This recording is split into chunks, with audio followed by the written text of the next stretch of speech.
تم یہ سوچو یہ جو تمہاری بچی ہے لوگ جہنم میں جائیں جانے دے، یہ فاطمہ کے گھر پیدا ہوئی ہے، اس کی رگوں میں سمیہ کا خون ہے۔ میں آپ سے سوال یہ ہے کہ جس عورت کے اوپر اللہ کے نبی نے اتنا بڑا احسان کیا ہو، میری ماں اور بہنوں اپنے آپ سے پوچھو کہ آپ نے اپنے نبی کے دین کے ساتھ کیا رویہ اپنایا ہے؟ یہ رویہ اپنایا کہ آپ نے نبی کے دین کو دھکا دے دیا، چوکھٹ سے باہر بھیج دیا۔ آج بازاروں میں کوئی ننگا ہے تو وہی عورت جس کو اللہ کے نبی نے عزت دی تھی، اگر کوئی شراب خانوں میں ہے تو وہی عورت جس کو اللہ نے عزت دی تھی، اگر کوئی غیر کا ہاتھ پکڑ کر بھاگ رہا ہے تو وہی عورت جس کے لیے اللہ کے نبی نے نماز مختصر کی تھی، اگر کسی شرک اور بدعات کے کام میں کوئی سب سے زیادہ ملوث ہے تو وہی عورت۔ شادی اور بیاہ ہوتی ہے، بیاہ ہوتا ہے، آپ چلے جاؤ گھر والے سے کہو کہ بھیا یہ رسم نہ کرو، تو وہ کہیں گے مولوی صاحب میں تو چاہتا ہوں نہ ہو، لیکن کیا کروں یہ گھر کی عورتیں نہیں مانتی ہیں۔ میری ماں اور بہنوں، کیا جہنم میں جانے کی ذمہ داری آپ کے ذمہ ہے؟ مرد وہاں بھی کہہ کر نکل جائے گا کہ اللہ کے نبی ہم نے کیا کیا، اے اللہ ہم نے کیا کیا، وہ تو میری گھر کی عورتوں نے کیا تھا۔ اور عورتیں کیوں کرتی ہیں کہ ارے پڑوس والی کیا کہے گی، یہ نہیں کریں گے، وہ نہیں کریں گے، یہ رسم نہیں کریں گے، منگنی نہیں ہوگی، فلاں نہیں ہوگی، ڈھمکا نہیں ہوگی، منہ دکھائی نہیں، بارات نہیں جائے گی، یہ نہیں ہوگا تو پھر عورت کیا کہے گی؟ میری ماں اور بہنوں، کوئی کچھ نہیں کہتا۔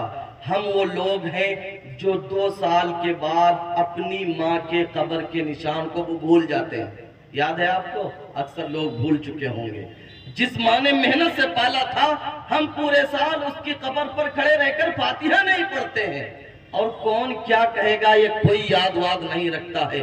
کسی کے چکر میں، تانے کے چکر میں اپنے دین کو تباہ نہ کرو، برباد نہ کرو۔ کسی عورت سے کہہ دو کہ بھائی وہ آپ کی بچی وہاں جاتی ہے، اس کا لباس بہت مناسب نہیں ہے، اے مولوی صاحب تم یہی سب دیکھتے رہتے ہو، کیا ہوا لوگوں کی بچی جا رہی؟ ارے تم یہ سوچو یہ جو تمہاری بچی ہے لوگ جہنم میں جائیں جانے دے، یہ فاطمہ کے گھر پیدا ہوئی ہے، اس کی رگوں میں سمیہ کا خون ہے۔ میں آپ کو بتاؤں سمیہ کون تھی؟ یہ ابو جہل کے گھرانے کی غلام تھی۔ آزادی کے بعد ان کے فیملی میں 4 ممبر ہیں، حضرت سمیہ، ان کے شوہر حضرت یاسر، ان کے بیٹے حضرت عمار، ان کے دوسرے بیٹے حضرت عبداللہ۔ جب آزاد ہونے کے بعد انہوں نے ایمان قبول کیا ہے، ایمان لانے کی پاداش میں ان کو یہ سزا دی جاتی تھی کہ ابو جہل اور اس کے گھرانے کے لوگ آتے تھے روزانہ، جیسے ہم اور آپ گھر سے جاتے ہیں اپنی دکان کے لیے، یہ لوگ گھر سے جاتے تھے میدان میں۔ کیوں؟ اس لیے تاکہ ان کو ریت پر لٹایا جائے گا، ان کو آگ پر دوڑایا جائے گا، ان کو پانی میں ڈبکی دی جائے گی، ان کو دھونی دی جائے گی، ان کو کوڑا مارا جائے گا۔ روزانہ لوگ ان کو یہ سزا دیتے تھے، یہ شام کو تھک ہار کر آتے تھے سزا جھیل کر، تاکہ محمد رسول اللہ کا لایا ہوا ایمان کا درخت ہرا بھرا رہے۔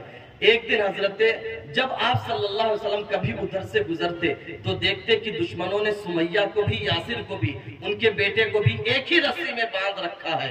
اللہ کے رسول صلی اللہ علیہ وسلم فرماتے صبرن یا آل یاسر فإن موعدکم الجنہ، صبر تھوڑا سا کر لو، جنت سج دھج کر یاسر تمہارے خاندان کا انتظار کر رہی ہے۔ ایک دن حضرت سمیہ جب سزا بھگت کر اپنے گھر پہنچی، ابو جہل ان کے گھر پہنچ گیا۔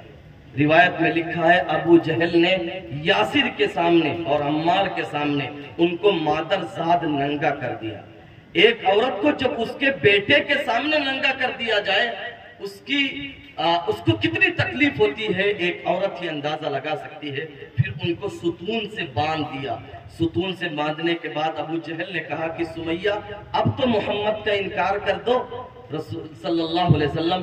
تو سمیہ نے جو جواب دیا، میری ماں اور بہنوں، آج کی اس گندی تہذیب کے مقابلے میں، آج کی اس پلید تہذیب کے مقابلے میں، آج کے ان فرعونوں کے مقابلے میں، آج کے ان شدادوں کے مقابلے میں اور نمرودوں کے مقابلے میں تمہیں وہی جواب دینا ہے۔ سمیہ نے کہا کہ ابو جہل، اگر سمیہ نے ابو جہل کے منہ پر تھوک دیا اور کہا اگر تو مر کر زندہ بھی ہو جائے جب بھی میں محمد کا دامن چھوڑ نہیں سکتی ہوں۔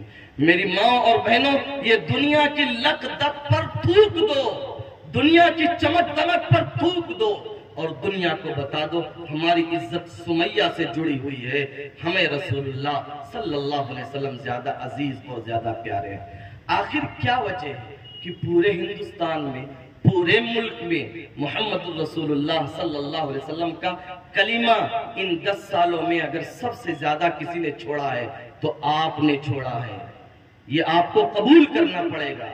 رسول اللہ صلی اللہ علیہ وسلم کے دین کو سب سے زیادہ کسی نے رسوا کیا ہے تو آپ نے کیا ہے، اس کو قبول کرنا پڑے گا۔ محمد رسول اللہ کی آبرو کو سب سے زیادہ کسی نے تکلیف پہنچائی ہے تو آپ نے پہنچائی ہے، یہ آپ کو قبول کرنا پڑے گا۔ محمد رسول اللہ کو سخت دلی تکلیف کسی نے سب سے زیادہ پہنچائی ہے تو آپ نے پہنچائی ہے، یہ آپ کا جرم ہے، آپ کو اسے قبول کرنا چاہیے۔ اس کا علاج کیا ہے؟ دیکھیں، میں بہت اس سے اس پر بات کر سکتا تھا اور میں اس پر کام بھی کرتا ہوں، لیکن موقع نہیں ہے، موقع کے ساتھ جگہ نہیں ہے، حالات نہیں ہے کہ وہ کھل کر آپ کے سامنے گفتگو کی جائے۔ آپ 3 کام سر دست کر لیجئے۔ نمبر 1، آپ کی کوئی بچی، کوئی بچہ بغیر قرآن کے نہیں رہے گا، چاہے وہ اسکول میں پڑھتا ہو، چاہے مدرسے میں پڑھتا ہو، چاہے یونیورسٹی میں پڑھتا ہو، یہ ٹھانے کہ آپ کا بچہ قرآن پڑھے گا۔ اگر بچے نے صرف قرآن نازلہ پڑھ لیا تو گارنٹی میں لیتا ہوں دنیا کی کوئی طاقت آپ کے بچے کا ایمان چھین نہیں سکتی۔